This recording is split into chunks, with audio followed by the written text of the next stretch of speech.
नमस्कार बच्चों, BA part first इसकी प्रायोगिक फ़ाइल आप लोगों को सभी को तैयार करनी है। जैसा कि पूर्व में भी आपको बता दिया गया था, आपको ये भी बता दिया गया था कि आप फ़ाइल ले भी ली होगी आप लोगों ने। उसमें आपके जो प्रैक्टिकल होगा, प्रायोगिक जो परीक्षा होगी, उसके लिए आपको एक फ़ाइल जो तैयार करनी है। इसमें 3 सेक्शंस दिए हुए हैं, सेक्शन ए, सेक्शन बी और सेक्शन 3। सेक्शन ए में definition and types of scale, मापनी की परिभाषा और उसके प्रकार। फाइल जब आप बनाएंगे तो इसमें आप इसको भी, इसकी परिभाषा को वहाँ लिखें और इसके जो प्रकार हैं इनके बारे में भी आप बताएं। मापनी 3 प्रकार की है जो आपको ड्रॉ करनी है इसमें। उसके अलावा जो मापनी के प्रकार हैं या मापनी की जो विधियां हैं जो मानचित्रों पर प्रदर्शित करी जाती है, जिनमें पहली है कथनात्मक विधि, दूसरी निरूपक भिन्न या प्रदर्शक भिन्न, इंग्लिश में इसे आरएफ भी बोलते हैं, रिप्रेजेंटेटिव फ्रैक्शन, जो अनुपात में दर्शाया जाता है। तीसरी जो विधि है वो है आलेखी विधि।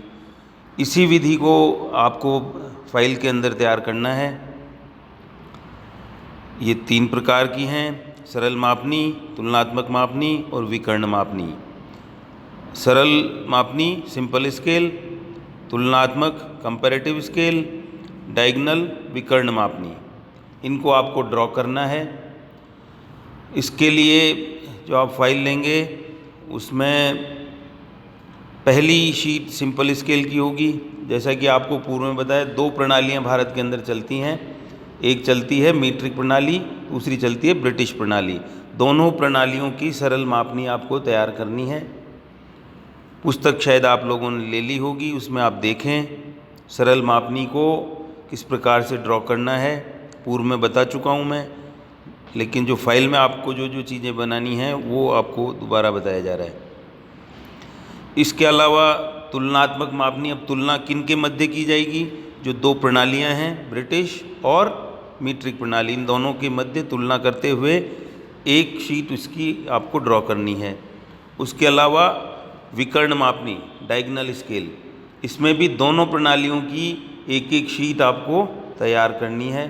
विकर्ण मापनी में जैसे हम सरल मापनी के अंदर पूर्व के अंदर 2 इकाइयाँ पढ़ते थे या पढ़ते हैं, विकर्ण मापनी में 2 प्रणालियों के मध्य तुलना की जाती है।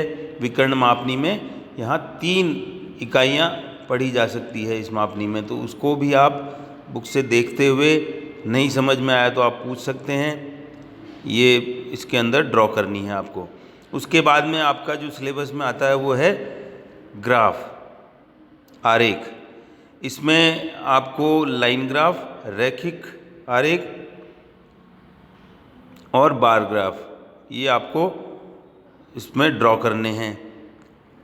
इसके साथ ही कंबाइंड लाइन और बार ग्राफ भी आपके इसमें सिलेबस में हैं। सिलेबस जब आप देखेंगे इसमें और आगे हीदर ग्राफ और क्लाइमोग्राफ, क्लाइमेटोग्राफ, वाटर बजट ग्राफ और विंडरोज, ये सब आपको इनकी सबकी एक एक शीट सबकी तैयार करनी है। पुस्तक के अंदर आंकड़े दिए हुए हैं जो लाइन ग्राफ के अंदर आपको यूज़ करने हैं, बार ग्राफ में यूज़ करने हैं, हीदर ग्राफ में, क्लाइमोग्राफ में, क्लाइमेटोग्राफ में, सभी के आंकड़े उसके अंदर दिए हुए हैं। उनके आधार पर इन आरेखों की रचना आपको करनी है। सबकी एक एक शीट तैयार होगी। उसके बाद में है वेदर मैप्स, मौसम मानचित्र। इसके अंदर मौसम मानचित्रों के अंदर जो सिंबल्स, जो संकेत जो यूज़ किए जाते हैं, इनके संकेत भी इस पुस्तक के अंदर दिए हुए हैं। उन संकेतकों को ध्यान में रखते हुए उनको पढ़ना भी है, समझना भी है कि किस संकेत के माध्यम से किस प्रकार की मौसम को दिखाया जाता है उसके बारे में।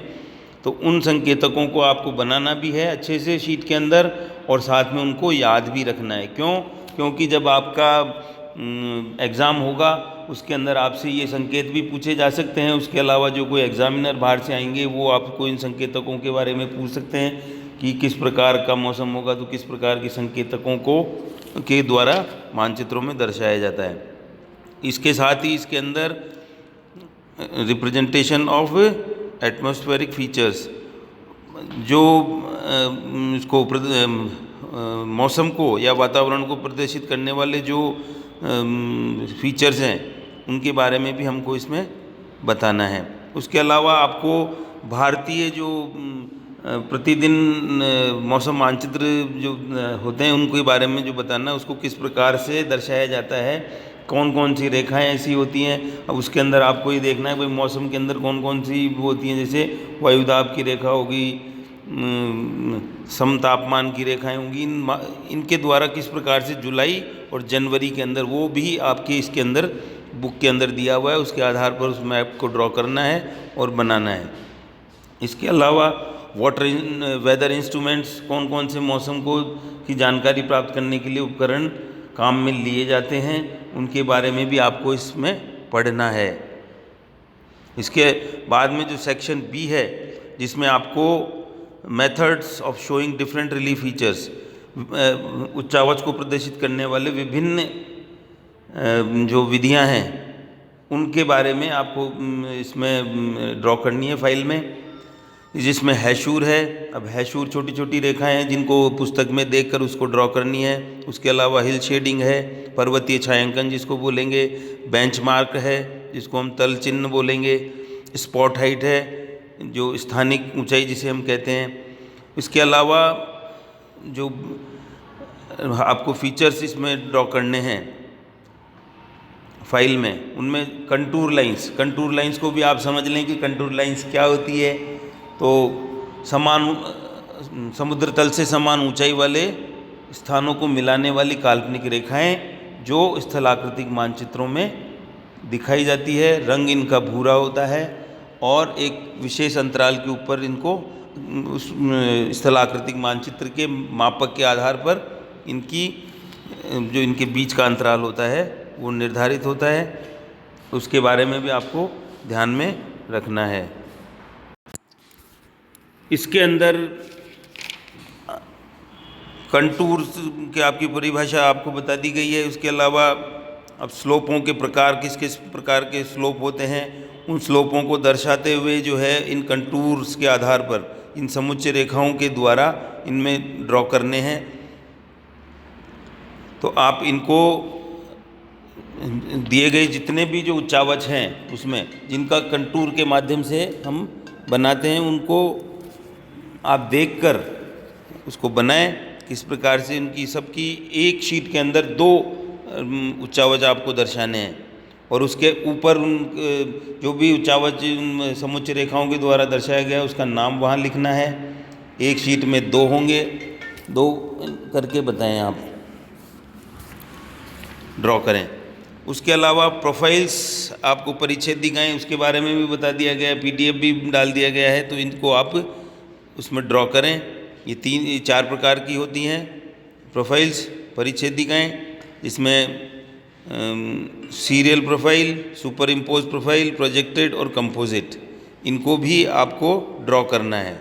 इसके अलावा आपके सेक्शन C के अंदर जो सर्वे का काम है उसके अंदर आपका चेन और टेप का सर्वे है, जिसके इस सर्वेक्षण के अंदर जो भी उपकरण उपयोग में लिए जाते हैं उनके बारे में आपको पढ़ना है, उनको ड्रॉ भी करना है उसके अंदर शीट्स के द्वारा। और ये वाला क्योंकि फील्ड का काम है, पहले आप इन उपकरणों के बारे में पढ़ लें, किस प्रकार के उपकरण ये होते हैं। जरीब जो है किस प्रकार की होती है, किस उपयोग में ली जाती है। बड़े मापनी के ऊपर जो है चेन और टेप सर्वे के द्वारा सर्वे किया जाता है। इसके कौन कौन से मेथड्स है उनके बारे में अपन पहले पढ़ लें आप भी। इसके से संबंधित जो वो है सिलेबस, वो मैं आपको इसमें PDF में डाल भी दूंगा, आप इनको पढ़ लें और ये शीट्स बनाना चालू करें। नहीं चालू किया वैसे मैंने पूर्व में भी आपको कह दिया था कि आप लेकर इसको बनाएं। ठीक है, धन्यवाद। और कोई समस्या हो तो पूछ लीजिएगा।